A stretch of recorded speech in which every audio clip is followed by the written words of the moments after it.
It wasn't the kind of case Hercule Poirot would normally take on. The request came in the form of a letter, sealed with crimson wax, its elegant handwriting bearing a name he hadn't heard in years. Lady Marguerite. "Come to Whispering Isle," it read. "It is a place haunted not by ghosts, but by a secret that will never let go." Poirot had dealt with his fair share of cryptic letters and strange cases, but something about the mention of Whispering Isle struck a chord in him. The island had a reputation: isolated, eerie, and surrounded by mystery. It had been the site of numerous strange deaths over the years, but more unsettling was the tale of Lady Marguerite's family.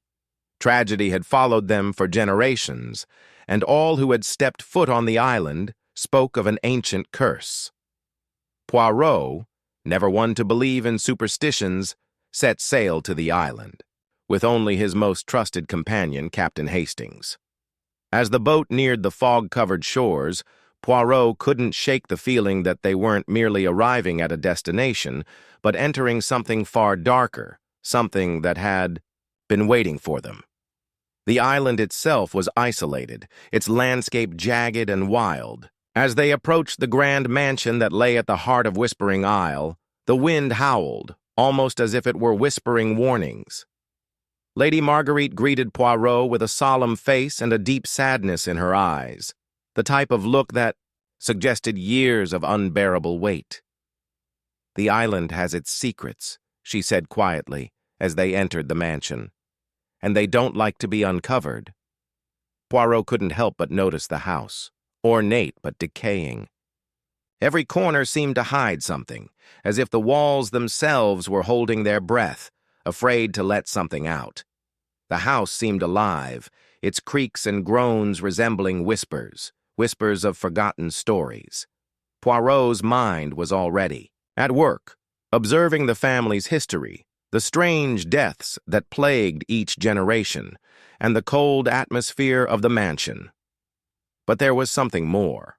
The air on the island was heavy with fear, a fear that wasn't just in the air, but deeply ingrained in every person who lived there. Lady Marguerite led Poirot to the family's library, where a series of portraits adorned the walls. The faces were frozen in time, staring down with an expression of quiet despair. One portrait in particular caught Poirot's attention: a young woman with dark eyes and an almost knowing smile. "This is my great-great-grandmother," Lady Marguerite explained. "She died under mysterious circumstances. Ever since, her portrait has been cursed." Poirot turned to her, sensing a deeper truth. "You believe the curse is real?" "I don't know," she whispered. "But I believe something on this island is keeping us all in its grip." That night, the mansion's quiet was shattered by a blood-curdling scream. Poirot rushed to the source of the noise. Lady Marguerite's brother, Charles, had vanished from his room. The windows were locked from the inside, and there were no signs of struggle. It was as if he had simply evaporated into thin air. Poirot sat in the study later that night, staring out into the fog that enveloped the island. Hastings, who had grown increasingly nervous, turned to Poirot and asked, "Do you think there's any truth to these old stories?" Poirot, ever the skeptic, simply replied, "It is not the supernatural I fear, Hastings. It is the human mind, the need to hide the truth, even when it is far too dark to comprehend." Poirot knew there was a link between the strange deaths, the mysterious disappearances, and the island's haunting reputation. But he couldn't yet see it. The island's secrets were like a puzzle with pieces that refused to fit. The next day, Poirot decided to take a different approach. Instead of searching for more clues, he sought out the people who had lived on the island the longest, the island's caretakers. He had learned that they had seen strange occurrences over the years, things that couldn't be explained by logic. As he sat with them, listening to their stories of eerie events, one caretaker spoke of a forgotten temple on the island, hidden deep in the woods. There were whispers that the temple held an ancient artifact that had the power to control the minds of those who touched it. The curse, the disappearances, the fear, they all seemed to point toward this temple. Poirot's mind raced. There was something buried in the island's past, a truth that had been suppressed for generations. That night, Poirot and Hastings ventured into the woods, searching for the hidden temple. The fog was thicker now, almost suffocating.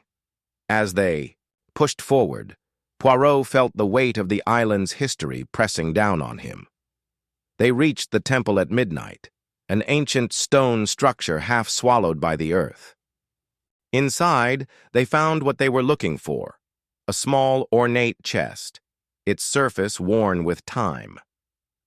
Poirot carefully opened it, and inside he found an artifact, a small idol, its eyes glowing with an unnatural light. Before Poirot could even examine it further, a voice echoed through the temple. It was Lady Marguerite. "You shouldn't have come here," she said softly, stepping into the dim light.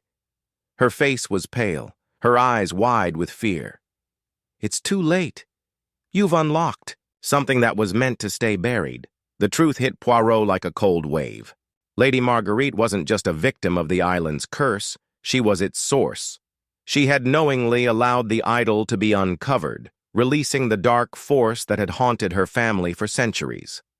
As the truth unraveled, Poirot realized the case wasn't about ghosts or curses. It was about a family's desperation to hide a past so dark, so evil, that it had been buried for generations. Lady Marguerite's bloodline had made a pact long ago, and now the cost was being paid. In a final act of defiance, Lady Marguerite tried to destroy the idol, but it was too late. The curse had already taken hold. The next morning, whispering, Ile was silent. The mansion stood alone in the fog, the curse of the island finally broken. But Poirot knew that some mysteries, some truths, were too dark to ever be fully understood. However, as Poirot was about to leave the island, something strange happened. The boat that was supposed to carry him and Hastings back was nowhere to be found. The thick fog had descended once again, and the island felt as if it was holding them hostage. Poirot's mind began to churn. Could the island itself be alive? Had it taken control of their fates, trapping them here for good? He couldn't be sure. But as he glanced over at Lady Marguerite, whose eyes now seemed hollow, as if her soul had been drained, he realized that there was something much larger at play. The island wasn't just cursed by an artifact. It was cursed by the sins of its past, its blood-soaked history. And now, even Poirot could not escape its grip. The boat, after all, had never left the island. Poirot, along with his companion Hastings, would be forced to face the mystery of whispering. Isle one final time, forever a part of its haunting tale.